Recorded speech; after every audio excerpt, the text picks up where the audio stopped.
Bismillahirrahmanirrahim. Assalamualaikum warahmatullahi wabarakatuh. Hai semua.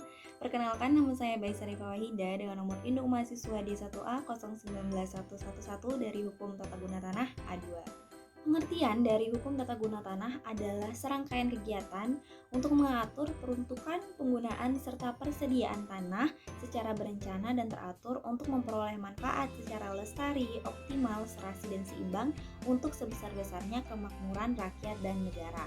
Kemudian yang berwenang untuk melaksanakan unsur-unsur mengatur dalam pengertian tadi adalah pemerintah atau negara sesuai dengan yang diamanatkan oleh undang-undang dan peraturan perundang-undangan lain yang mengatur tentang penata gunaan tanah di Indonesia. Selanjutnya adalah mengenai dasar hukum yang mengatur tentang tata guna tanah. Dasar hukum yang pertama adalah Undang-Undang Dasar 1945, tepatnya dalam pasal 33 ayat 3 yang berbunyi, bumi, air, dan kekayaan alam dikuasai oleh negara dan digunakan sebesar-besarnya untuk kemakmuran rakyat. Kemudian dasar hukum yang kedua adalah dalam Undang-Undang Nomor 5 Tahun 1960 atau yang lebih dikenal sebagai Undang-Undang Pokok Agraria atau UUPA. UPA sendiri adalah salah satu produk hukum asli Indonesia karena diambil dari hukum adat untuk mempertahankan keberadaan dari masyarakat adat dan tanah ulayat yang ada di Indonesia.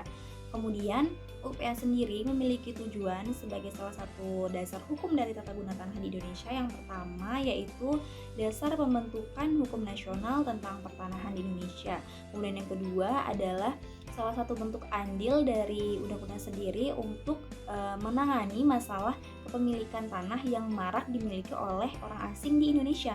Dan yang ketiga adalah untuk memberikan kepastian hukum bagi masyarakat Indonesia.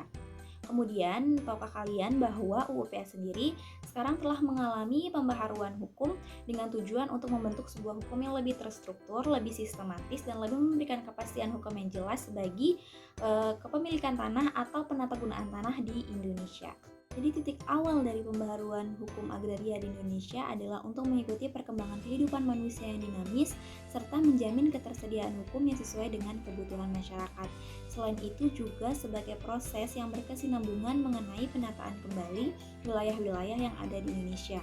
Kemudian, sejalan dengan tujuan dari UU PA itu sendiri, terdapat beberapa prinsip yang terkandung di dalam pokok-pokok pembaharuan dari Undang-Undang Pokok Agraria ini.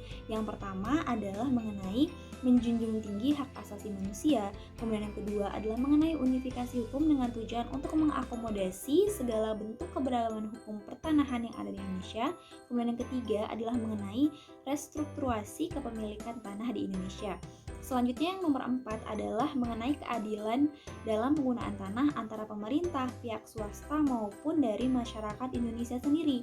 Kemudian yang kelima adalah mengenai fungsi sosial dari tanah.